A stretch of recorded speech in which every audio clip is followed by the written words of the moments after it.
I'm on my way to Avondale Wine Estate, a biodynamic and organic winery located just outside the town of Paarl and about 1 hour's drive from Cape Town. Paarl is home to the Afrikaans Language Monument, Paarl Rock, and the famous KWV Wine Cooperative, as well as countless other renowned wine farms.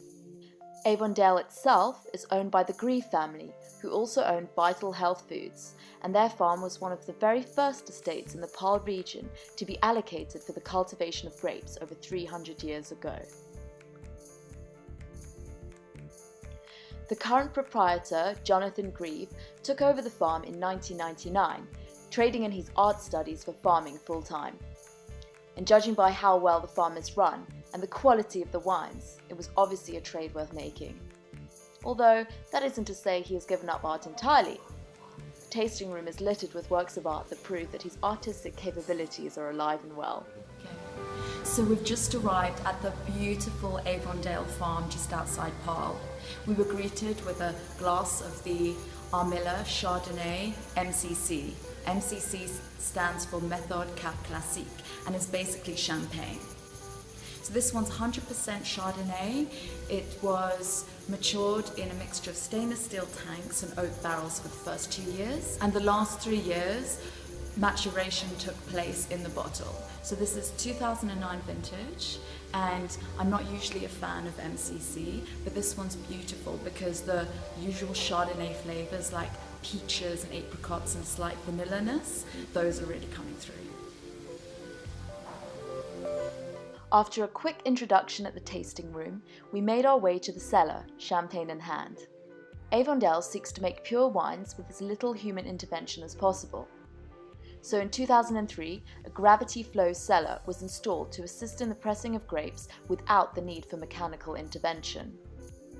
Less intervention means happier grapes and better tasting wine. The estate has its very own laboratory on site, so that the wine can be monitored at each step of the winemaking process. On the ground floor of the cellar stands a state-of-the-art Italian-designed wine bottling machine worth over 2 million rand, capable of bottling an impressive 3,000 bottles per hour. The cellar at Avondale is cleaned meticulously several times a day to protect the natural yeast that's used during fermentation from bacteria. UV sterilization is used alongside water cleaning methods to reduce water usage. The cellar is also rented out to neighbouring wine farms, and winemaker Corné Murray also assists these farms with their own winemaking. While Corné oversees the majority of the winemaking process, it's Jonathan that gives the go-ahead for the final wine blends. The Ohanis tags you see there distinguish Avondale's wine from that of the other wineries. After harvest, grapes are brought straight to the cooling room. The cooling process helps retain the vital chemical compounds that will go on to give the wine its delicious aromas. This is different to many commercial farms, which will use cooling pipes to cool the grapes down much faster. Though the process is quicker, it also is much harsher on the grapes. After the grapes are cooled, fermentation begins. Rather than adding artificial yeast to the grapes to speed up fermentation, Avondale's grapes are fermented using naturally occurring yeast that's present on the grape skins. Because of this, red grapes take up to 6 months to ferment, and white grapes will take up to 12 months to ferment, compared with 2 weeks for standard red wine fermentation and a month or so for white wine fermentation. After fermentation is complete, the wine is stored in oak barrels in the cellar. Jonathan is also experimenting with maturing wine in amphora, huge clay urns that the ancient Romans used to make their wine. To make these amphora, clay was taken from the soils in which the Cabernet Sauvignon and the Semillon were grown in, and this was made into 600-litre amphora by a local potter. At the moment, the Cabernet Sauvignon Semillon matured in these amphora are just being used in Avondale's blended wine. After our tour of the cellar, it was time to embark on our eco-safari into the heart of the farm. The tractor you see is ploughing the soil between the vines so that cover crops can be sown.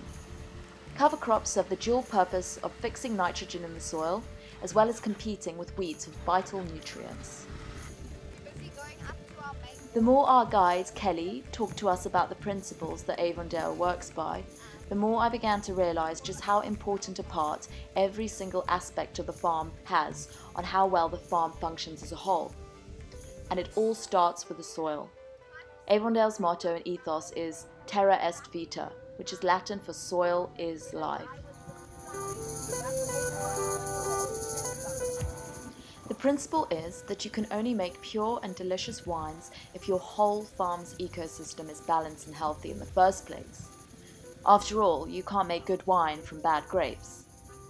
Everything from the microbes in the soil to the vines, and from the ducks that help keep the snail population under control to the people that pick the grapes, are part of this ecosystem. Avondale's farm workers are provided with housing, and there's a school for their children. Even the ducks have controlled working hours. In the year 2000, a devastating fire struck Avondale, wiping out most of the vines. Instead of letting this catastrophe deter him, Jonathan used this as a chance to reinvent Avondale's farming practices. And so he devised and developed the BioLOGIC approach to farming, bringing organic and biodynamic farming principles together with modern science and technology. After a bumpy ride in the truck, Kelly pours us another taster of Avondale wine, the Anima Chenin Blanc. And I mean, Chenin Blanc, most planted variety in South Africa, so it is something we see everywhere, but it's never been very popular. I mean, it's always been your Sauvignon Blancs, your Chardonnays that the people are tending to go for, because Chenin Blanc, even though it was a beautiful grape, they just mass produced it so much because it was so easy to grow around here. So it was always quite watery and thin, very balanced acidity, and they all sort of tasted the same. Yeah. But now, you know, we see it as that up-and-coming one. It's really, the winemakers are really trying to show off what this grape can do. So you'll see the yellow color. As I've mentioned earlier, we do the natural yeast ferment, so our white wines take up to 12 months to ferment. And it just results in a very balanced, integrated acidity. You've got the quinces, gooseberries, pineapple, beautiful lingering finish. And this is a 2014 vintage, so it's just going to get even more bolder with age, also more the tertiary flavors coming through, but at the moment it's quite more on the fruit forward side. And the logo, this is the scientific tree of life. So each of the wines have their own little story to tell of how we do the farming around here. And this is just the modern, talking about, you know, whether it's the buildings, whether it's the soil, whether it's the people, everything plays a role in recreating the circle of life.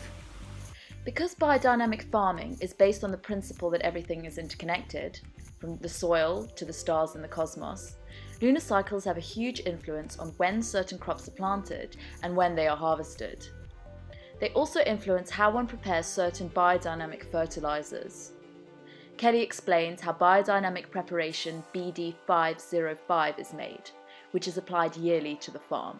So basically you take cow dung from a lactating cow, you put it into a cow horn. A cow horn, about 70% of their blood actually runs through that cow horn, again representing the vortex.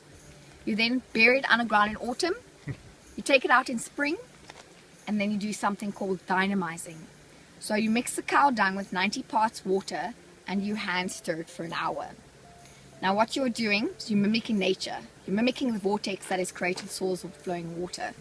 Go the one direction, create energy, next minute you reverse it. Now you're going against nature's natural rhythms and create chaos. So this for a whole hour, and then you use it as a fertilizer on the vineyards. In 2013, another fire swept the mountain and threatened to destroy the farm for a second time. But at the last minute, the wind changed direction and the precious vines were spared. Jonathan put this change of fate down to the fact that he had applied the Three Kings preparation, literally a mixture of gold, frankincense and myrrh. And he applied this using a field broadcaster. This broadcaster transmits the energetic frequencies of this preparation across the whole farm. Sounds like a weird combination of hippie science and science fiction, right? Some of you might be scoffing at the idea, but I think it's fascinating. We headed into the vines to meet another contingent of the workforce, the ducks. These feathered Avondale employees keep regular working hours, 8 till 5, Monday to Friday. They've been saddled with the onerous task of stuffing their beaks with sales from morning till evening. On their days off, they're fed chicken feed. The alternative to using the ducks would be chemicals to get rid of the snails. Instead, the power of nature is harnessed to curb the snail population without using chemicals that would go on to affect the vines and therefore the taste of the wine. Snails are a threat to the vines because they eat the vine leaves and can also cover the drip irrigation system, leading to an uneven distribution of water. There are currently 20 working ducks on the farm, with Avondale soon to buy another 100 ducklings, which will equip the farm with more than enough duck power to control the snail population over the 300 hectares of farmland. It's the fruits of your labour. After a personal introduction with one of the ducks, we're treated to another wine, the Cyclers. Cyclers represents the vortexes that is always present in nature, and it's a blend of Viognier, Chardonnay, Roussanne, Semillon and Chenin Blanc, and it's absolutely incredible. We then made our way on for a quick tour of the eggmobile and the chickens, and then we headed back to the tasting room to sample more of Avondale's delectable wines. Next in the wine tasting is Avondale's Rosé. It's called Camisa, which is the Khoisan word for Table Mountain.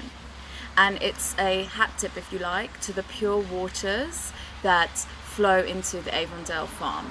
So looking at it, I don't know if you can see, it's actually got a slightly orange color. And when I took a sniff, I was really surprised because I was getting a lot of floral and honey notes. Then I found out the majority of this wine is made up of Muscat de Frontignan, and that's usually made for dessert wines. Muscat de Frontignan is a white grape, but then the color for this wine comes from the Mourvèdre and the Grenache, which also goes into this wine. Again, like all Avondale's wines, it's perfectly balanced. 24 a year, that's what, 2 a month? And this is a bone dry wine, but it's just got a perfect amount of acidity in it. On to the red tasting. You've got a 2007 Syrah, a 2009 Bordeaux blend, and then the flagship wine of Avondale's called the Navitas. Navitas means energy.